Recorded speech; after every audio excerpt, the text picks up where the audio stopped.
ಅಜಾತ ಶತ್ರು ಅಂತರ್ಜಾಲ. ಸೃಷ್ಟಿಗೆ ಭಗವಂತನ ಸಿಲೆಬಸ್ ಅರ್ಥವಾಗಿದೆ. ಪರಮಾತ್ಮ ಕೊಡುವ ಪ್ರತಿಯೊಂದು ಪರೀಕ್ಷೆಯಲ್ಲೂ 100% ಫಲಿತಾಂಶ ಸಾಧಿಸೋದ್ರಲ್ಲಿ ಸೃಷ್ಟಿಗೆ ಸರಿಸಾಟಿಯಿಲ್ಲ. ಅದರ ಉತ್ತರ ಪತ್ರಿಕೆ ನಕಲು ಮಾಡಿದಾಗ್ಯೂ ಅನುತ್ತೀರ್ಣರಾಗಿ ಕೈಗೆಟುಕದ ದ್ರಾಕ್ಷಿ ಹುಳಿ ಎನ್ನುವ ಹತಾಶೆ ಮನುಕುಲವನ್ನ ಆವರಿಸಿದೆ. ಫಲಿತಾಂಶ ಹಾಗಿದ್ರೂ 84 ಲಕ್ಷ ಜೀವ ಜಾತಿಗಳಲ್ಲಿ ಮನುಷ್ಯರು ಬುದ್ಧಿಜೀವಿಗಳು ಹಾಗೂ ಭಗವಂತನ ಪ್ಯಾಂಪರ್ಡ್ ಕಿಡ್ಸ್. ಆ ವಿಧದ ಅತಿಯಾದ ಮುದ್ದಿನಿಂದ ಬೆಳೆಯುವ ಮಕ್ಕಳು ಅವರು ಮಾಡಿದ್ದೇ ಸರಿ ಎನ್ನುವ ಧೋರಣೆಗೆ ಒಳಗಾಗಿರುತ್ತಾರೆ. ಅವರು ಮಾಡುತ್ತಿರುವ ಕಾರ್ಯಗಳಿಂದ ಸೃಷ್ಟಿಯಲ್ಲಾಗುತ್ತಿರುವ ಅಸಮತೋಲನೆಗಳ ಬಗ್ಗೆ ಲವಲೇಶದಷ್ಟು ಕಳವಳ ಪಡೋದಿಲ್ಲ. ವಸುದೈವ ಕುಟುಂಬದ ಇತರೆ ಸದಸ್ಯರಿಗೆ ಆಗುತ್ತಿರುವ ಹಾನಿಗಳನ್ನು ಕುರಿತು ಚಿಂತಿಸುವ ವಿಶಾಲ ಮನೋಭಾವನೆ ಕಿಂಚಿತ್ತೂ ಇರೋದಿಲ್ಲ. ಹಣ ಸಂಪಾದನೆಯನ್ನು ಜೀವನದ ಗುರಿಯಾಗಿ ಇರಿಸಿಕೊಂಡು ಮನುಷ್ಯರೇ ರೂಪಿಸಿದ ಪಠ್ಯಕ್ರಮಗಳು ಮತ್ತು ಪರೀಕ್ಷೆಗಳಲ್ಲಿ 90+% ಫಲಿತಾಂಶಗಳನ್ನು ಸಾಧಿಸುವ ಮೂಲಕ ನಾವುಗಳು ಸಹ ಬುದ್ಧಿವಂತರು ಎನ್ನುವ ಸ್ವಯಂ ತೃಪ್ತಿಗೆ ಒಳಗಾಗುತ್ತಾರೆ. ಹಾಗೆ ಸ್ವಯಂ ತೃಪ್ತಿಗೆ ಒಳಗಾಗಿ ಸುಮ್ಮನೆ ಇರುವುದೂ ಇಲ್ಲ. ಹಾಗಿರುವುದು ಕೆಲವರ ಜಾಯಮಾನವೂ ಅಲ್ಲ. ಕೋತಿ ತಾನು ಕೆಡೋದ್ರೊಂದಿಗೆ ಆ ವನವನ್ನೆಲ್ಲಾ ಕೆಡಿಸಿತು ಎನ್ನುವ ಗಾದೆ ಮಾತಿಗೆ ಪೂರಕವಾದ ಕಾರ್ಯಗಳನ್ನೇ ಕೆಲವರು ಮಾಡುತ್ತಾ ಬಂದಿರೋದು. ಜೀವಶಾಸ್ತ್ರ ಸಂಶೋಧಕರೇ ಹೇಳಿದ್ದಾರೆ, ಮಂಗನಿಂದ ಮಾನವನೆಂದು. ಮರುಜನ್ಮ ಪಡೆದು ಶ್ರೀನಿವಾಸನಾಗಿರುವ ಶ್ರೀರಾಮನು ಕಲಿಯುಗದಲ್ಲಿ ಪುನಃ ಮನುಷ್ಯರಾಗಿ ಹುಟ್ಟಿ ಬರುವಂತೆ ವಾನರ ಸೈನಿಕರಿಗೆ ವರ ಕೊಟ್ಟಿರಬಹುದೇ? ರೂಪ ಆಕಾರ ವಿಕಸನಗೊಂಡಿದ್ದರೂ ಗತ ಜನ್ಮದ ಜೆನೆಟಿಕ್ ಮೆಮೊರಿ ಏನಾದ್ರೂ ಕೆಲವರ ಡಿಎನ್ಎಗಳಲ್ಲಿ ಹಾಗೆ ಮುಂದುವರಿಕೆ ಆಗುತ್ತಿರಬಹುದೇ? ಅಥವಾ ಅದು ಕಲಿ ಪ್ರಭಾವವೇ? ಹೀಗೆ ಹಲವು ಧರ್ಮ ಸಂದೇಹಗಳು ಕಾಡಲು ಕಾರಣವಿದೆ. ಅಂಟಿನ ಬಲೆ ಹೆಣೆದು ಸಮಪ್ರಭೇದ ಕೀಟಗಳನ್ನು ಟ್ರ್ಯಾಪ್ ಮಾಡಿ ತಿನ್ನುವುದು ಜೇಡರ ಹುಳುವಿನ ವೈಶಿಷ್ಟ್ಯ. ಅದರಲ್ಲೂ ಕೆಲವು ದೈತ್ಯ ಜೇಡಗಳ ಪ್ರಭೇದಗಳಿವೆ. ಅಕಸ್ಮಾತ್ ಆ ದೈತ್ಯ ಜೇಡರ ಬಲೆಗೆ ಯಾವುದಾದ್ರೂ ಜೀವಿಗಳು ಸಿಕ್ಕಿಕೊಂಡರೆ ಅವುಗಳ ಕಥೆ ಮುಗಿದಂತೆಯೇ ಸರಿ. ವಿಷಕಾರಿ ಬಲೆಯಲ್ಲಿ ವಿಲಿ ವಿಲಿ ಒದ್ದಾಡಿ ನರಕ ಯಾತನೆ ಅನುಭವಿಸಿ ಪೂರ್ಣ ನಿತ್ರಾಣಗೊಂಡು ಅರೆ ಜೀವ ಇರುವಾಗಲೇ ಜೇಡಕ್ಕೆ ಆಹಾರವಾಗುವ ಜೀವಿಗಳ ಪಾಡು ಶತ್ರುಗಳಿಗೂ ಬರುವುದು ಬೇಡ. ಹಾಗಿದ್ದಾಗ ಅಂಥ ಪರಿಸ್ಥಿತಿ ನಾವು ಹೆತ್ತ ಮಕ್ಕಳಿಗೆ ಬಂದ್ರೆ? ಅನಂತ ಸೃಷ್ಟಿಯನ್ನು ಮೀರಿದ ಆತ್ಮೀಯ ಮತ್ತೊಬ್ಬನಿಲ್ಲ.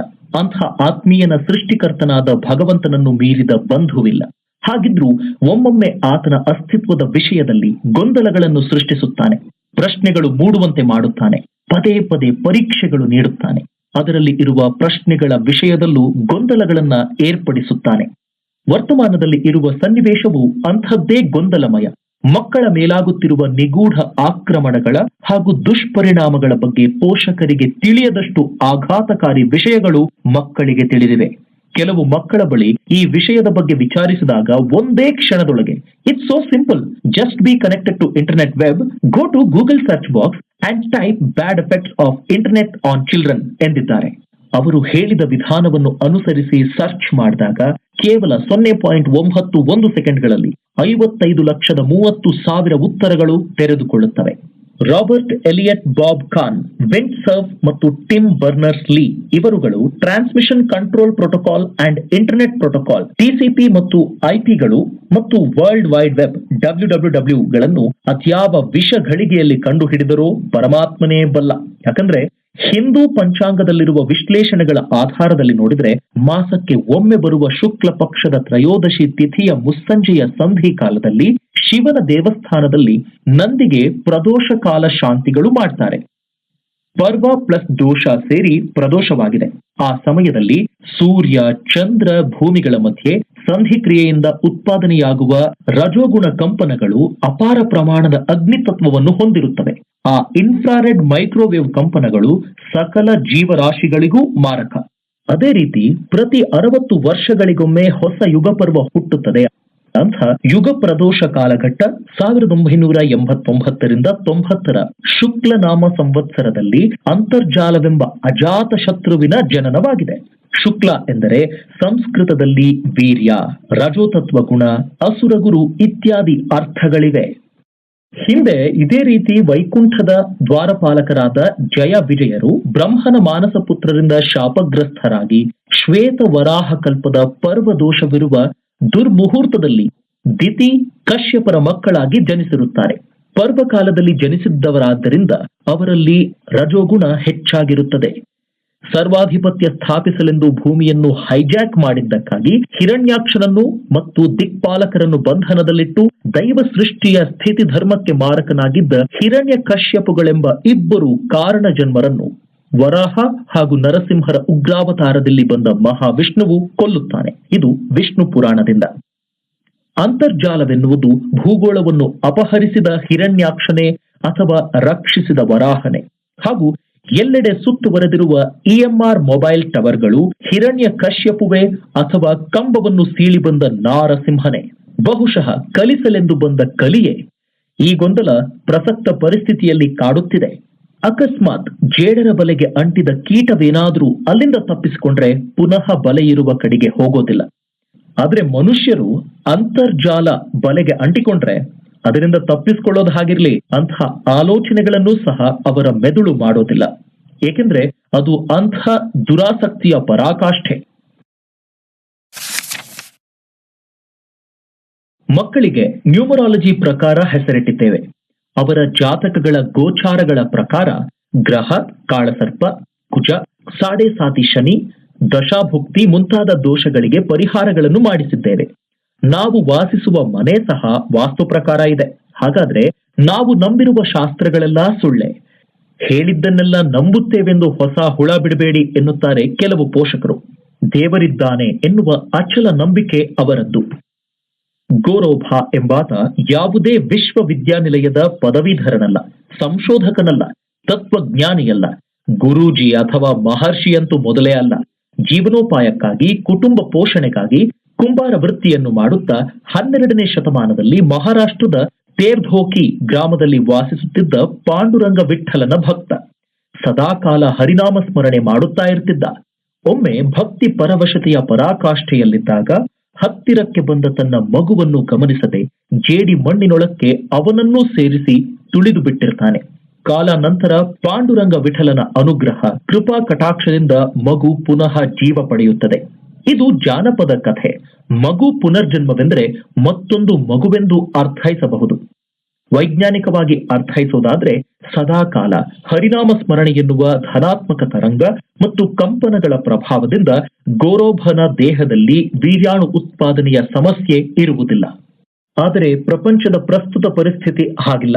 ಹೊಟ್ಟೆಪಾಡಿಗೆ ದುಡಿಯುವವರ ಸಂಖ್ಯೆಗಿಂತ ಘನತೆ, ಗೌರವಕ್ಕಾಗಿ ಸ್ವಾಭಿಮಾನ ಒತ್ತೆಯಿಟ್ಟು ದುಡಿಯುವವರ ಪ್ರಮಾಣ ಅತ್ಯಧಿಕವಾಗಿದೆ. ದೇಹದ ಅಣು ಅಣುವಿನಲ್ಲೂ ಅಂತರ್ಜಾಲದ ಅಣು ತುಂಬಿ ತುಳುಕಾಡ್ತಿರುವಾಗ ಮಕ್ಕಳೆಂಬ ಜವಾಬ್ದಾರಿಗಳು ನಗಣ್ಯವಾಗುತ್ತಿದೆ. ಅಂಥವರುಗಳಿಗೆ ಕಾರ್ಪೊರೇಟ್ ಕಂಪನಿ ಸಿಸ್ಟಮ್ಗಳ ಮಾಲೀಕ ಯಾರೆನ್ನುವುದು ಅತ್ಯವಶ್ಯಕ. ಯೂನಿವರ್ಸಲ್ ಲೈಫ್ ಸಿಸ್ಟಮ್ಗಳ ಒಡೆಯ ಯಾರೆಂಬುದು ಅನಾವಶ್ಯಕ. ಗೌರವಾನ್ವಿತ ತಂದೆ ತಾಯಂದಿರು ಋಣಾತ್ಮಕ ಕಂಪನಗಳೊಳಕ್ಕೆ ಮಕ್ಕಳನ್ನು ತುಳಿದರೆ ಅವರ ಪ್ರಾಣಗಳು ಹಿಂತಿರುಗಿಸಲು ಅಂತರ್ಜಾಲ ಆಕ್ಟ್ ಆಫ್ ಗಾಡ್ ಅಲ್ಲ, ದೈವಲೀಲೆ.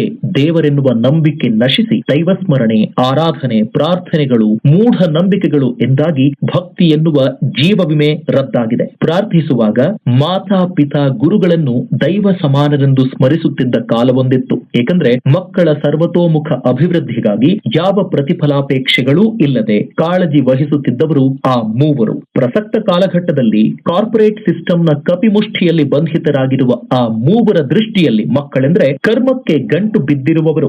ವಿದ್ಯೆ ನೀಡುವ ನೈತಿಕತೆ ಮರೆತಿರುವ ಗುರುವಿನ ಗುರುವಾಗಿ ಗೂಗಲ್ ಇರುವಾಗ ಅವರನ್ನು ಕಂಡರೆ ದೈವ ಸಮಾನರೆಂಬ ಭಾವನೆಯಾದ್ರೂ ಹೇಗ್ ಬರುತ್ತದೆ? ಸದ್ಯಕ್ಕೆ ಮಕ್ಕಳು ಅಂತರ್ಜಾಲ ಬಲೆಯಿಂದ ಹೊರಕ್ಕೆ ಬರಲು ಅವಕಾಶಗಳಿಲ್ಲ.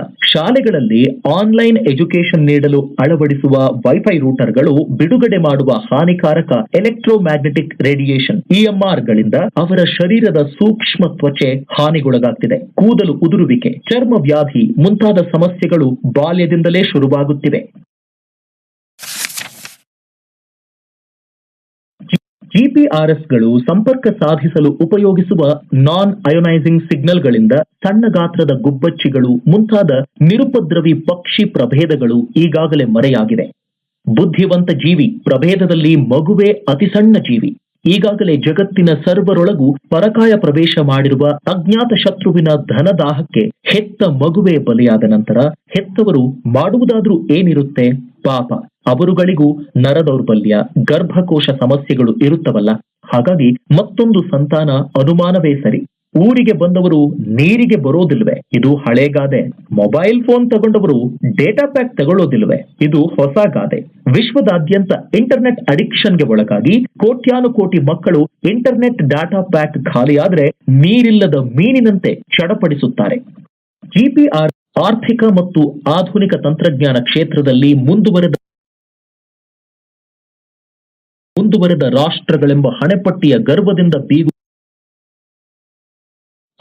ಆರ್ಥಿಕ ಮತ್ತು ಆಧುನಿಕ ತಂತ್ರಜ್ಞಾನ ಕ್ಷೇತ್ರದಲ್ಲಿ ಮುಂದುವರೆದ ರಾಷ್ಟ್ರಗಳೆಂಬ ಹಣೆಪಟ್ಟಿಯ ಗರ್ವದಿಂದ ಬೀಗುತ್ತಿದ್ದ ಪಾಶ್ಚಾತ್ಯ ದೇಶಗಳು ಅಜ್ಞಾತ ಶತ್ರುವಿನ ಅಟ್ಟಹಾಸದ ಆರ್ಭಟದಿಂದ ನಲುಗಾಡ್ತಿದ್ದಾರೆ. ಅಲ್ಲಿರುವ ಮಕ್ಕಳಿಗೆ ದೇಹದ ಉಸಿರಾಟ ಕ್ರಿಯೆ ಹೊರತುಪಡಿಸಿ ಉಳಿದೆಲ್ಲಾ ಚಟುವಟಿಕೆಗಳು ಸಾಗುತ್ತಿರುವುದು ಅಂತರ್ಜಾಲದಿಂದಲೇ. ಆದ ಕಾರಣ ಮಲ್ಟಿಪಲ್ ಸ್ಲೆರೋಸಿಸ್ ನಂತಹ ಭಯಾನಕ ಕಾಯಿಲೆಗೆ ತುತ್ತಾಗ್ತಿದ್ದಾರೆ. ವಾಮಾಚಾರ ಪ್ರಯೋಗ ವಿದ್ಯೆ ಕಲಿತಿರುವ ಎಕ್ಸಾರ್ಸಿಸ್ಟ್ಗಳು ಕೂಡ ಭಯದಿಂದ ನಡುಗುವ ಭೈಷಜ್ಯವಾದ ಅತಿ ಕ್ಷುದ್ರ ಪ್ರಯೋಗ ಕಾಶ್ಮೋರ. ಮಾನವ ದೇಹದ ಸರ್ವತೋಮುಖ ಬೆಳವಣಿಗೆಯ ಕಾಳಜಿ ವಹಿಸುವ ಪ್ರಮುಖ ಅಂಗಾಂಗಗಳ ಕಾರ್ಯನಿರ್ವಹಣೆ ನಿಷ್ಕ್ರಿಯವಾಗಿಸಿ ಮೆದುಳಿಗೆ ಟೆಲಿಪಥಿಕ್ ಸಿಗ್ನಲ್ ರೂಪದಲ್ಲಿ ನಕಾರಾತ್ಮಕ ಮಾಹಿತಿ ರವಾನಿಸಿ ಅವರ ಇಡೀ ದೇಹವನ್ನು ಅಣುವಾಗಿ ಆಕ್ರಮಿಸಿಕೊಂಡು ಯಾವುದೇ ಮಾದರಿಯ ಅತ್ಯಾಧುನಿಕ ಚಿಕಿತ್ಸೆಗಳಿಂದಲೂ ಗುಣವಾಗದೆ ವಿಚಿತ್ರ ಹಿಂಸೆಯಿಂದ ಅತಿ ದಾರುಣವಾಗಿ ಸಾಯುವಂತೆ ಮಾಡುವ ಅತ್ಯಂತ ಶಕ್ತಿಶಾಲಿ ಕ್ಷುದ್ರ ಶಕ್ತಿ ಕಾಶ್ಮೋರ.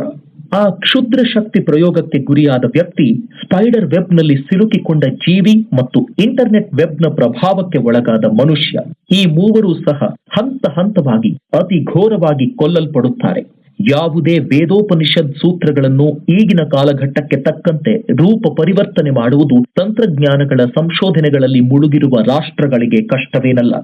ಈಗಾಗಲೇ ಜ್ಯೋತಿಷ್ಯ, ವಾಸ್ತು, ಸಂಖ್ಯಾ, ರತ್ನಶಾಸ್ತ್ರಗಳ ಸಾಫ್ಟ್ವೇರ್ಗಳು ರಸ್ತೆ ಬದಿಯಲ್ಲಿ ಮಾರಾಟವಾಗ್ತಿವೆ. ಸಂಸ್ಕೃತ ಬೀಜಾಕ್ಷರಗಳನ್ನು ಕಂಪ್ಯೂಟರ್ ಭಾಷೆಗೆ ಲಿಪ್ಯಾಂತರಣ ಮಾಡುವುದು ಸಹ ಒಂದು ಉದ್ಯಮ. ಆರ್ಥಿಕ ಮತ್ತು ಆಧುನಿಕ ತಂತ್ರಜ್ಞಾನ ಕ್ಷೇತ್ರದಲ್ಲಿ ಮುಂದುವರೆದ ರಾಷ್ಟ್ರಗಳೆಂಬ